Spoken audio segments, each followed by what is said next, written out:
La vérité, c'est que plus tu les poursuis, plus ils s'éloignent. Mais le jour où tu arrêtes, ils reviennent. Reste bien jusqu'au bout. Je vais t'expliquer comment transformer ce silence en aimant irrésistible. Es-tu prêt à briser le cycle de la poursuite constante? Parce qu'aujourd'hui, je vais te révéler le secret le plus puissant que personne ne t'a jamais dit. Arrêter de courir après quelqu'un est la seule manière sûre de le voir finir par te chercher. Oublie les supplications, les appels, les messages ou les explications qui ne font qu'épuiser ton âme. Le silence n'est pas vide. C'est une arme invisible qui met tout à ton avantage. Mais attention, peu savent réellement l'utiliser. Maîtriser cette stratégie demande du courage et un contrôle absolu. Si tu continues à t'accrocher, tu continueras à perdre. Veux-tu qu'on te cherche?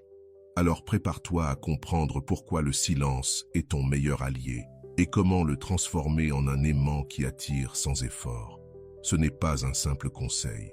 C'est la clé pour reprendre ton pouvoir et faire en sorte qu'on te regrette vraiment. Avant de commencer, prends un instant pour écrire en commentaire « Dès aujourd'hui, je choisis mon pouvoir ». Fais-le comme un engagement envers toi-même. C'est le premier pas vers la meilleure version de toi. Allons ensemble sur ce chemin. 1. Transforme ton énergie pour refléter la croissance et le détachement. Quand tu changes, même sans dire un mot, tout change autour de toi. L'énergie que tu émets quand tu es blessé, dans le besoin ou prisonnier du passé, a une odeur émotionnelle que l'autre personne perçoit, même à distance. Mais lorsque tu décides de rompre ce schéma, que tu respires différemment, que tu vis différemment, quelque chose d'invisible en toi se reconfigure et ce changement se voit. Pas parce que tu parles, pas parce que tu publies des messages indirects ou que tu fais semblant. Non, ça se voit parce que ta vibration ne supplie plus, ne s'accroche plus, n'implore plus. Ton énergie crie silencieusement « J'ai changé, je n'ai plus besoin de toi ». Et cela désarme totalement celui ou celle qui pensait avoir du pouvoir sur tes émotions. Il ou elle ne retrouve plus le reflet qui réagissait au moindre geste. Il ou elle ne ressent plus la dépendance déguisée en attention, ni l'attente déguisée en conversation.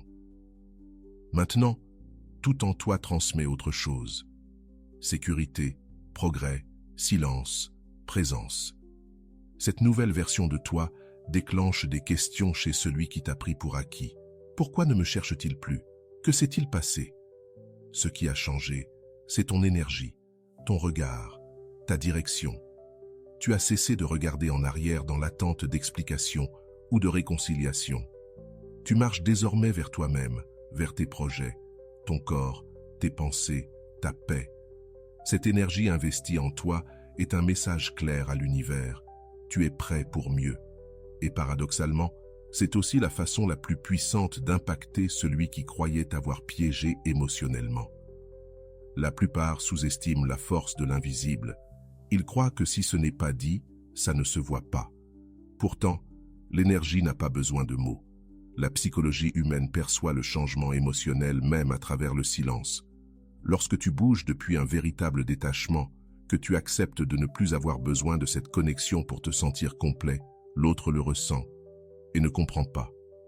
Et ce qu'on ne comprend pas, on le cherche. Mais ce n'est plus ton attention qu'il recherche.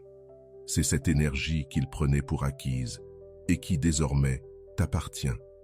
Ce n'est pas une question de feindre le bien-être, ni de simuler la froideur, encore moins d'utiliser le silence comme manipulation. C'est un changement profond, réel. Mieux dormir, mieux manger, penser différemment, t'entourer de nouveautés, quitter les habitudes qui t'enfermaient dans des pensées circulaires. Faire du sport, non pour prouver quelque chose, mais pour te rappeler que ton corps est ta maison. Lire, non pour te distraire, mais pour t'éveiller. Rester en silence, non pour punir, mais pour guérir. Tout ce que tu fais pour toi envoie un signal à ton âme et se reflète dans le monde extérieur. Et un jour, celui ou celle qui t'a ignoré sentira qu'il manque quelque chose, mais ce n'est plus toi. Avant d'aller loin, je te serais reconnaissant si tu mets un j'aime à la vidéo.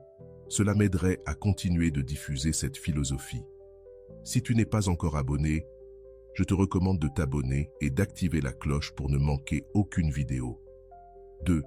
Reconstruis-toi dans le silence pour une transformation profonde. Quand tu choisis le silence comme réponse, beaucoup pensent que tu es brisé, que tu as perdu. Ils ne voient pas que dans cette apparente pause, tu es en train de bâtir quelque chose qu'ils ne découvriront que trop tard. Dans le silence, on guérit des blessures que les mots ne peuvent atteindre. On reprogramme ses pensées, on reconstruit son estime, on rallume une flamme qui n'a plus besoin d'approbation ni de vengeance. Elle veut juste grandir, sans témoin. C'est l'art véritable de la transformation. Personne ne le voit venir.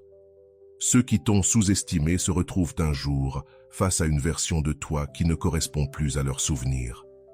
Cette reconstruction silencieuse ne cherche pas à impressionner, mais à te libérer. Tu ne réagis plus, tu n'attends plus rien. Tu es occupé à devenir plus fort, plus sage, plus serein. Ce changement n'est pas motivé par l'orgueil, mais par l'amour-propre. Et ce genre de changement ne fait pas de bruit. Il a de l'impact. La plupart veulent de montrer leur progression, chercher la validation extérieure. Pas toi. Tu as décidé que ta croissance ne serait pas un spectacle, mais une révolution silencieuse. Et c'est là la plus grande revanche. Car rien ne fait plus mal à celui qui voulait te voir faible que de te voir avancer, sourire, briller, sans un mot. Oui, le silence peut être inconfortable. Il t'oblige à affronter tes blessures, à revoir tes erreurs, à briser tes dépendances. Mais il te donne aussi les armes pour les changer, te façonner et te purifier. Et quand tu en sors, tu n'es plus le même, plus ferme, plus centré, plus clair. Un jour, sans t'y attendre, ils te chercheront à nouveau. Mais ils ne retrouveront plus la même personne. Ils verront quelqu'un qui se connaît, se respecte, se suffit. Cette image parlera d'elle-même. Tout ce qui pensait être ta défaite se révélera être ta préparation. 3. Disparaît complètement pour créer un impact émotionnel puissant. Quand tu t'éloignes sans prévenir, sans donner d'explication, sans drame, quelque chose se brise en l'autre. Ce n'est pas de la colère ni de l'indifférence, c'est de la confusion. L'âme humaine croit que ce qui a été présent une fois le sera toujours. Mais lorsque cette présence devient un écho, un silence qui fait mal, un vide là où il y avait de la lumière, l'impact est inévitable. Ton absence parle plus fort que toutes les paroles que tu aurais pu dire. Tu n'es plus là. Tu n'opines plus. Tu n'expliques plus. Tu ne réclames plus. Tu disparais. Et cette disparition devient un miroir dans lequel l'autre se retrouve face à sa propre perte. Cruel est le moment où l'autre se retrouve face à lui-même, sans toi. Le stoïcisme enseigne que lorsque tu renonces à vouloir contrôler l'autre et que tu te concentres sur ta propre conduite, ton silence devient un véritable pouvoir. En te retirant complètement, sans laisser la moindre trace, sans offrir la moindre miette émotionnelle, tu brises la dynamique qui maintenait l'autre dans son confort. Il n'y a plus de garantie, plus d'accès. Ce qui était acquis commence à faire mal par son absence. Ce n'est pas de la vengeance, c'est du respect pour toi-même. C'est choisir de ne plus insister là où tu n'es plus valorisé. Et lorsque tu le fais avec fermeté, sans vaciller, sans chercher le moindre signe, quelque chose de puissant se produit. L'autre commence à ressentir le véritable poids de ton absence. Beaucoup croient qu'insister, parler ou expliquer changera quelque chose, mais non. L'esprit humain réagit avec plus d'intensité au contraste, et le plus brutal de tous est le passage de ta lumière chaude à une ombre totale. La disparition est une tempête silencieuse. C'est comme fermer brusquement une porte qui est toujours restée entr'ouverte. Et lorsque cela se produit sans avertissement, sans supplication ni drame, l'autre se retrouve face à son propre reflet, ses erreurs, son orgueil, son ego, son indifférence. Il n'y a plus personne à accuser, seulement l'écho de ce qui fut et le vide de ce qui n'est plus. Disparaître, ce n'est pas fuir. C'est montrer par tes actes que ton énergie n'est pas infinie, que ta présence avait une valeur qui brille désormais encore plus par son absence. Et lorsque cette énergie se retire totalement, l'âme de l'autre entre en état de choc. Plus de messages, plus d'explications, plus de disputes, seulement le silence.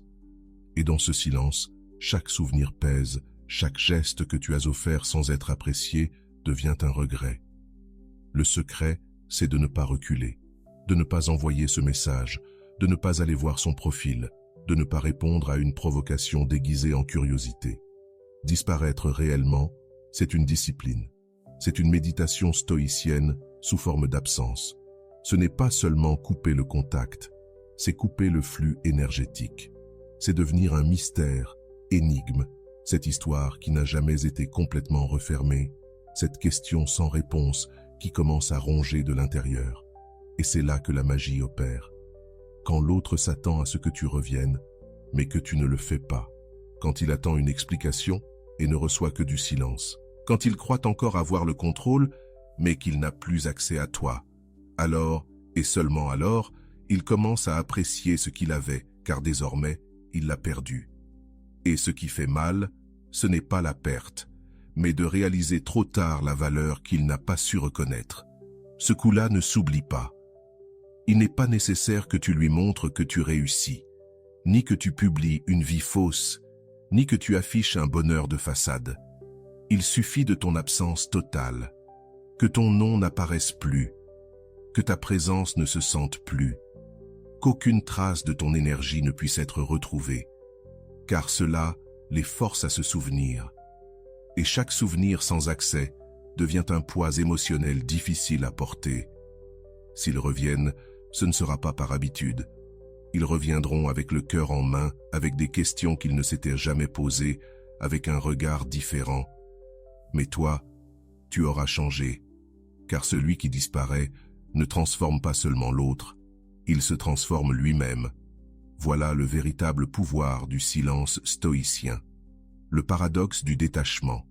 Quand tu oublies, on te cherche davantage. Il existe un paradoxe que peu osent accepter. Plus tu t'efforces de plaire, d'être présent, de prouver ta valeur, moins on te perçoit. Et plus tu t'éloignes, plus on te recherche. Lorsque tu cesses d'insister, lorsque tu n'es plus disponible à chaque appel, lorsque ton attention n'est plus automatique ni garantie, quelque chose s'allume dans l'esprit de l'autre. Le désir ne se nourrit pas de confort, il se nourrit d'absence. Et quand tu disparais vraiment, sans rancune, sans jeu, sans stratégie, tu cesses d'être une option pour devenir un mystère. C'est là que le véritable changement commence. Tant que tu poursuis, que tu expliques, que tu cherches à fermer des cycles ou à comprendre ce qui s'est passé, tu offres ton énergie à quelqu'un qui ne la valorise pas. Tu montres que tu dépends encore émotionnellement de sa réponse, de sa présence, de sa validation. Mais lorsque tu fais ce couperet radical, lorsque tu te concentres sur toi, ta paix, tes objectifs, lorsque tu n'investis plus une seconde à vérifier s'il pense à toi ou s'il te regrette, c'est là qu'il le sent. Car tu n'es plus là. L'énergie qu'il recevait sans effort lui manque désormais. Et ce manque devient inconfortable. L'esprit humain fonctionne par contraste. Il ne valorise pas ce qui est constant, facile, garanti. Il valorise ce qui se perd, ce qui disparaît, ce qu'il ne peut pas avoir quand il le veut. Tu deviens alors quelqu'un d'imprévisible, d'inaccessible, d'impossible à manipuler. Tu ne réagis plus comme avant. Tu n'es plus là pour rassurer son ego en confirmant que tu es toujours disponible. Et c'est à ce moment précis que ce qui semblait être de l'indifférence se transforme en besoin. Le désir naît du vide, pas de la saturation. Il ne s'agit pas de jouer avec l'autre, mais d'arrêter de jouer contre toi-même, de cesser de mendier de l'attention émotionnelle, de comprendre que la plus grande preuve d'amour-propre, c'est de ne plus investir dans quelqu'un qui n'investit pas en toi, et de le faire avec fermeté, calme et concentration, pas par dépit, mais par respect, parce que ton temps est précieux, parce que ton énergie construit, parce que ta présence a un prix. Quand tu commences réellement à te prioriser, sans peur, sans attendre de réaction, le monde le remarque. Et cette personne aussi. Elle commencera à se demander « Pourquoi n'es-tu plus là? Pourquoi n'insistes-tu plus? Pourquoi ne réagis-tu pas? Pourquoi ne reviens-tu pas ?» Et dans ce silence, cette absence, cette imprévisibilité, l'intérêt renaît, pas parce que tu l'as manipulé, mais parce que tu es devenu quelqu'un qui se respecte au point de ne plus se donner là où il n'est pas valorisé. Et aujourd'hui, c'est rare, c'est magnétique, c'est irrésistible. Ton attention est une monnaie puissante. Utilise-la avec sagesse, car lorsque tu la distribues sans filtre, tu t'épuises. Mais lorsque tu l'administres avec conscience, tu deviens précieux. Et celui qui t'a perdu, qui croyait que tu serais toujours là, commencera à sentir le vrai poids de ton absence. Ce n'est pas immédiat, ce n'est pas magique, mais c'est inévitable. Personne n'oublie celui qui fut un jour lumière et qui est ensuite devenu silence. Le stoïcisme nous enseigne d'agir avec logique et non avec émotion, de ne pas nous attacher à ce que nous ne contrôlons pas, et que le véritable pouvoir réside dans la maîtrise de soi. Quand tu cesses de leur importer, c'est à ce moment-là qu'ils commencent à te chercher. Pas parce que tu es cruel, mais parce que tu es libre. Ne perds pas ton pouvoir lorsqu'ils reviennent, quand, enfin, ils reviennent. Quand ce message inattendu arrive, cet appel que tu espérais jadis mais qui désormais ne t'empêche plus de dormir, c'est là que commence la véritable épreuve. Car il ne s'agit pas de savoir s'ils reviennent ça, tôt ou tard, ça arrive. L'important, c'est de savoir comment tu réagis. Si, après tout ton processus de croissance, de détachement, de guérison, tu redonnes ton énergie aussi facilement qu'avant, tu n'as rien appris. Et eux non plus. Ils ne reviendront pas parce qu'ils te valorisent, mais parce qu'ils ressentent ton absence. Et ça, ce n'est pas suffisant. Celui qui revient doit prouver par ses actes qu'il a changé. Et toi, tu dois être prêt à l'exiger, avec calme, clarté et sans peur. Ne réponds pas impulsivement. Ne laisse pas l'émotion t'aveugler. Ne retombe pas dans l'erreur de confondre nostalgie et véritable connexion. Ton pouvoir ne réside pas dans une réponse rapide, ni dans la preuve que tu ressens encore quelque chose.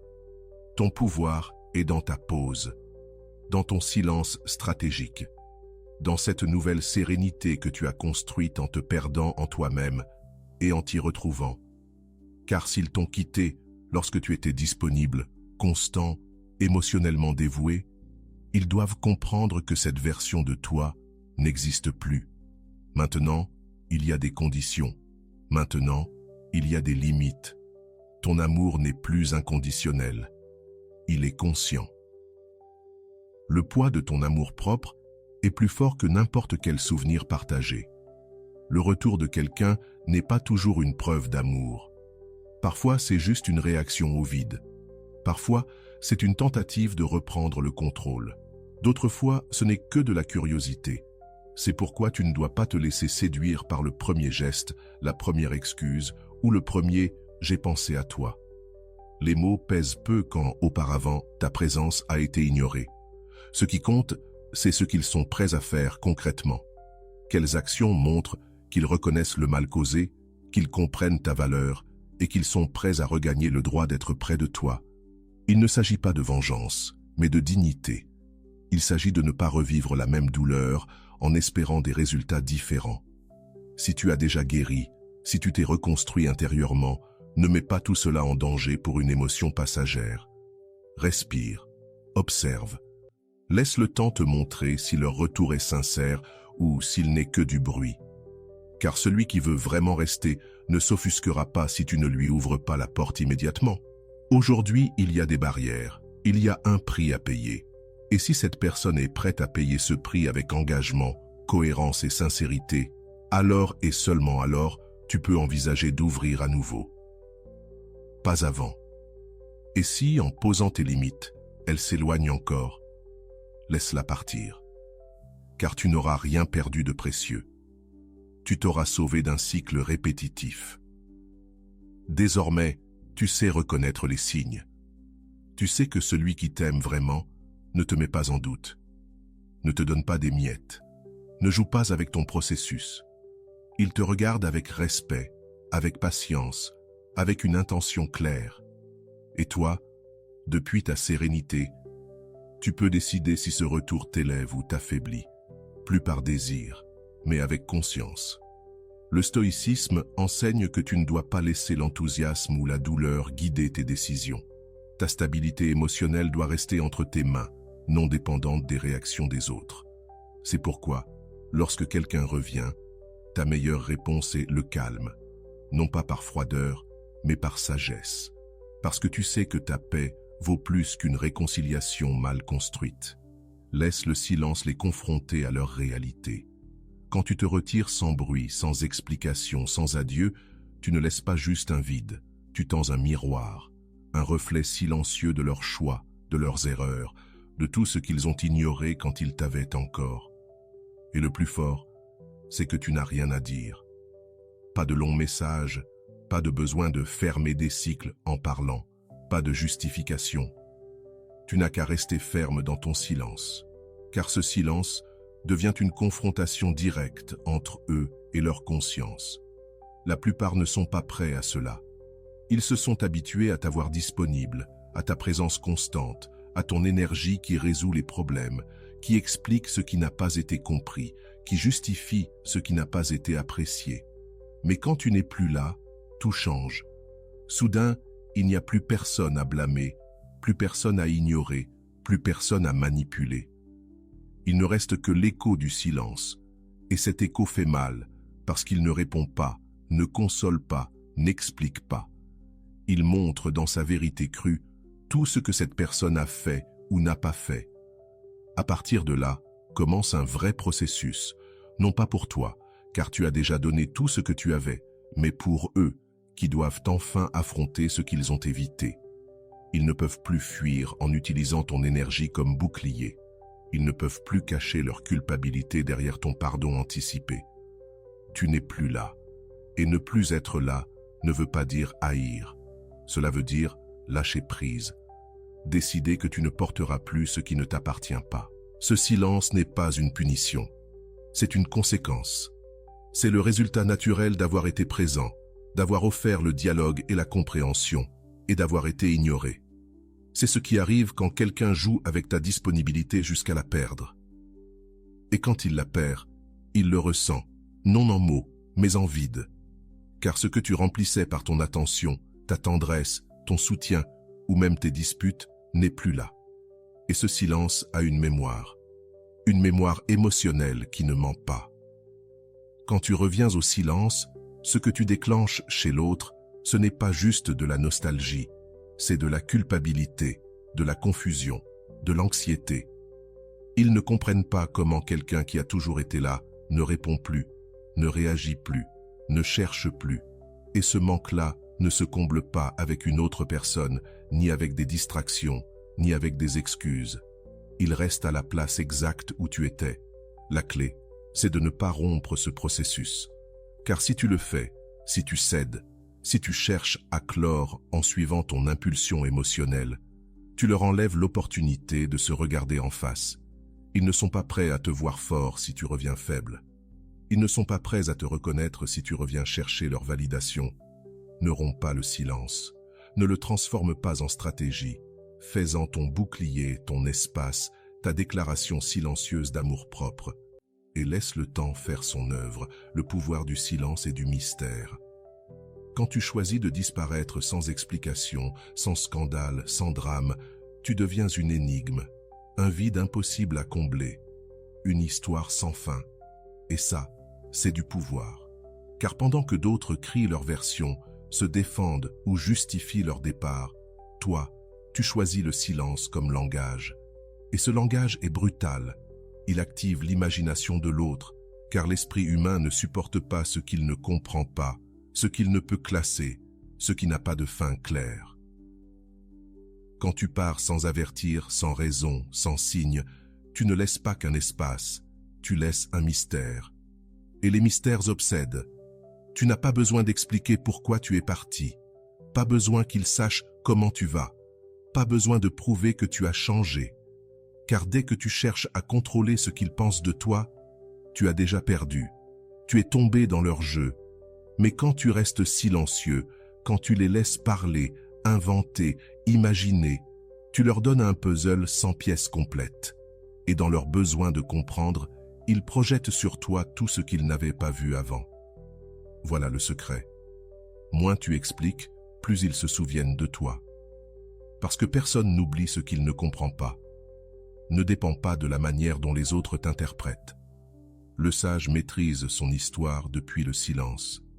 Et toi, en restant calme, sans chercher à convaincre, tu retrouves ton centre.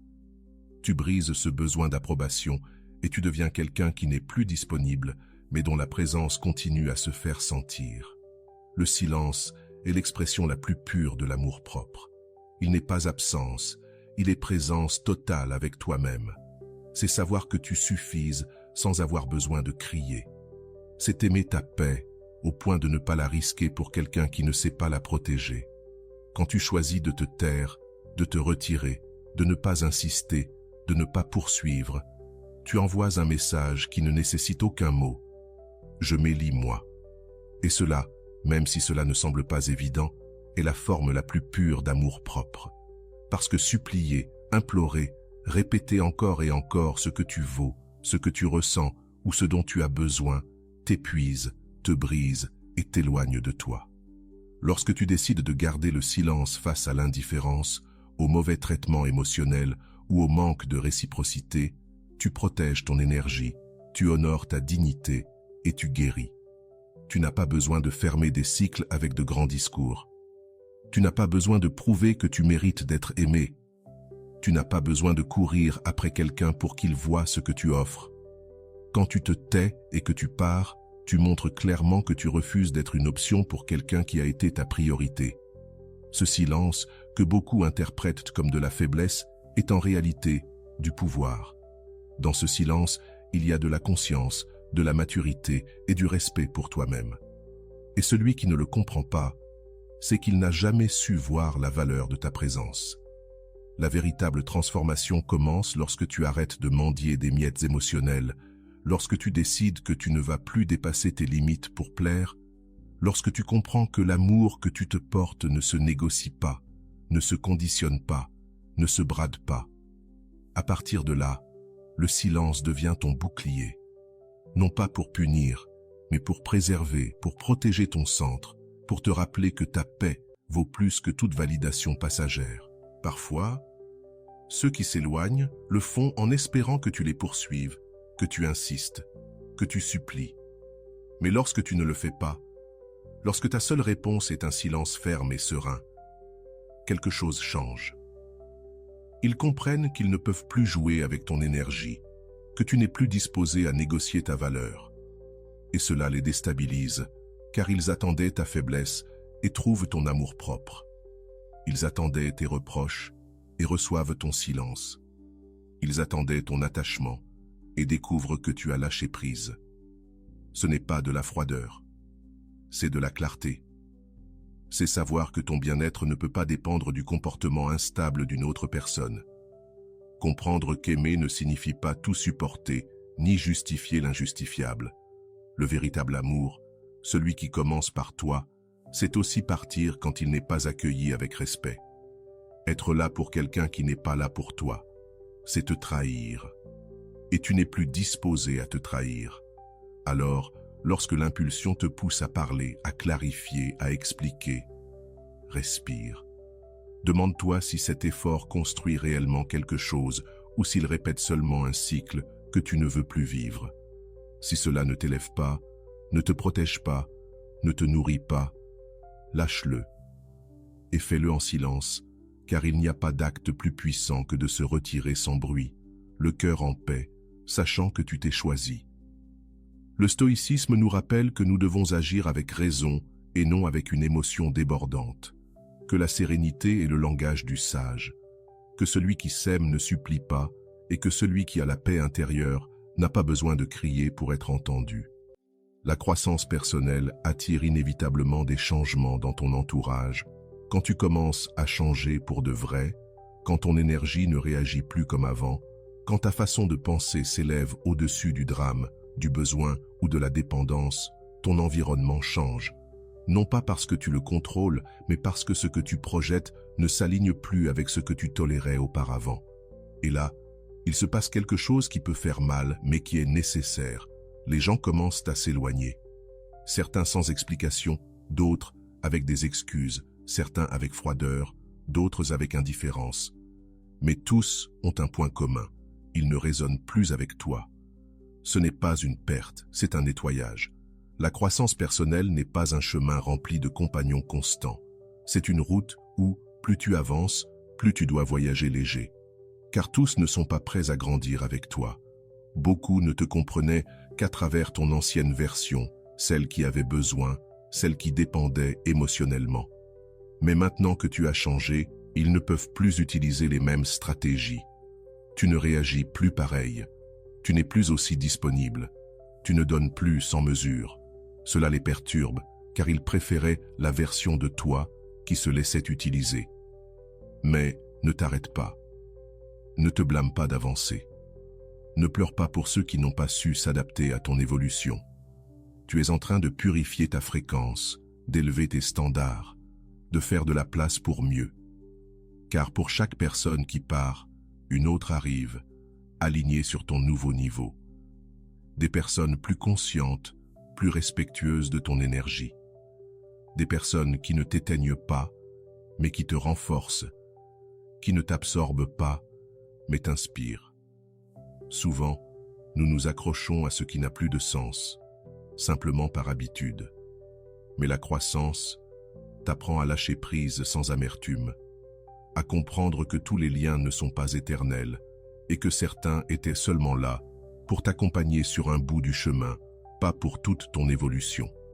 En lâchant, tu réalises que rien ne meurt vraiment. Tout se transforme. Les relations qui résistent à ton changement sont des relations authentiques. Celles qui se brisent avec ta nouvelle version étaient fragiles dès le départ. Ton énergie dit tout. Quand tu grandis, cela se voit dans ta façon de parler, de choisir, de bouger. Tu n'es plus disponible pour des conversations vides. Tu ne t'épuises plus à justifier ta valeur. Tu ne cherches plus à t'intégrer là où l'on ne te respecte pas. Tu deviens plus sélectif, plus silencieux, plus profond. Et cela génère deux réactions. Le rejet de ceux qui veulent te garder tel que tu étais et l'attraction de ceux qui vibrent déjà à l'endroit où tu arrives. C'est ainsi que ton entourage se transforme, sans que tu aies besoin de forcer quoi que ce soit. Simplement en grandissant. Car quand tu changes, tout change. Ce que tu tolérais avant ne trouve plus sa place dans ta nouvelle identité. Ce que tu faisais avant, tu le nommes ou tu le laisses derrière toi. Et peu à peu, tu te construis un environnement où tu n'as pas besoin de te déguiser, où tu peux être toi-même, où ta paix n'est pas interrompue par le besoin de plaire. Ne sois pas surpris que, dans ce processus, tu perdes des gens. C'est le prix de l'évolution. Celui qui décide de grandir doit accepter que certaines séparations fassent mal. Mais au final, toutes ces pertes t'enseignent à vivre plus libre et plus aligné avec qui tu es vraiment. Ce qui est vrai ne disparaît pas lorsque tu t'améliores. Au contraire, cela reste et grandit avec toi. Le stoïcisme nous rappelle que nous ne devons pas résister aux changements inévitables, mais les accepter avec sagesse. La transformation personnelle entraîne naturellement une reconfiguration de notre environnement, car le sage sait que ce qui ne contribue pas à son bien-être doit partir, et que la paix intérieure n'est pas négociable. La vérité, c'est que l'indifférence est l'énergie la plus puissante que tu puisses émettre. Rien ne désarme plus quelqu'un qui a tenté de te manipuler que ton indifférence. Pas ta colère, pas tes larmes, pas tes explications, mais ton silence serein, ton regard neutre, ton énergie calme. L'indifférence n'est pas de la froideur, c'est de la force émotionnelle. C'est le résultat d'un affrontement avec la douleur, d'une guérison profonde de tes blessures et de la décision ferme de ne plus offrir tes réactions à ceux qui ne les méritent pas. Et lorsque tu atteins ce point, lorsque tu ne réagis plus comme avant, lorsque leur présence ne perturbe plus ton équilibre, ils le ressentent. Ils sentent qu'ils n'ont plus de pouvoir sur toi, et cela les déstabilise. Ils étaient habitués à tes réactions, à ton impulsivité, à tes émotions, à ce que tu élèves la voix, que tu réclames, que tu demandes pourquoi. Mais lorsque soudain, il n'y a plus rien de tout cela, lorsque tu les regardes sans rancune, mais aussi sans intérêt, leur ego se brise. Parce que l'ego a besoin de se sentir important, même comme ennemi. Mais toi, tu ne leur offres même plus ce privilège. Tu ne leur accordes plus la moindre place dans ton esprit. Tu ne leur dois plus rien. Et cela, même si ça paraît petit, est une immense forme de pouvoir. L'indifférence consciente ne signifie pas ignorer par colère. Cela signifie avoir tellement lâché prise, avoir tellement nettoyé ton intérieur qu'il ne reste plus rien à protéger, rien à réclamer, rien à attendre. Tu as compris que ton énergie vaut trop pour être gaspillée à réagir à des provocations vides. Tu as compris que celui qui te fait souffrir ne mérite pas d'être au centre de ta journée. C'est pour cela que tu choisis de ne pas répondre, de ne pas chercher, de ne pas tomber dans le piège. Et dans cette calme maîtrise, ton pouvoir se multiplie. Ils le remarquent, non pas parce que tu leur dis, mais parce qu'ils ne ressentent plus ton attention. Et l'attention est une forme de nourriture émotionnelle. Quand tu étais là, même en colère ou blessé, ils savaient que tu étais toujours connecté. Mais lorsque tu n'es plus là, lorsque tu ne poses plus de questions, lorsque tu ne cherches plus à savoir, quelque chose s'active en eux. L'insécurité, le vide, le besoin de récupérer un contrôle qui leur échappe désormais. Parce que toi, tu n'es plus disponible. Et il n'y a rien de plus attirant qu'une personne qui n'a pas besoin de prouver qu'elle a guéri, car son indifférence parle pour elle. Ce n'est pas une question de paraître, mais de cohérence. Si tu as compris que cette personne ne savait pas te valoriser, pourquoi gaspiller encore tes mots? Si tu as vu comment elle t'a ignoré alors que tu étais le plus présent, pourquoi retourner frapper à cette porte? Le silence n'est pas une stratégie, c'est une conséquence. Et l'indifférence n'est pas du mépris, c'est une libération. C'est vivre sans ressentiment, mais aussi sans illusion. C'est savoir que tu peux être proche sans dépendre, que tu peux croiser cette personne sans trembler, que tu peux te souvenir sans vouloir revenir. Cette attitude neutre, cette présence solide qui n'a pas besoin de bruit, commence à se refléter dans tout ce que tu fais, dans ta façon de parler, de marcher, de regarder. Tu ne cherches plus l'attention, tu es concentré sur toi, sur ta paix, sur tes objectifs, sur ton énergie. Et sans que tu t'en rendes compte, cela change toute la dynamique. L'autre commence à douter, à se demander s'il t'a perdu pour toujours, si quelqu'un d'autre a pris sa place, si ce silence est réel ou joué. Mais toi, tu ne réponds pas, tu n'expliques pas, tu ne poursuis pas. Et dans cette absence de réaction, toutes les réponses sont déjà là. Le stoïcisme enseigne que celui qui maîtrise ses réactions maîtrise sa vie, et qu'il n'existe pas de force plus grande que la sérénité face au chaos. En pratiquant l'indifférence consciente, tu deviens inébranlable, car il n'est pas nécessaire qu'on te craigne, il faut qu'on te respecte. Et le respect ne se demande pas, il se dégage. Si tu es arrivé jusqu'ici, permets-moi de te remercier profondément pour ton temps et ton attention consacrés à cette vidéo. Avant de partir, abonne-toi à la chaîne si ce n'est pas encore fait. Je te laisse ici 2 vidéos qui pourraient t'intéresser. Prends soin de toi et à bientôt.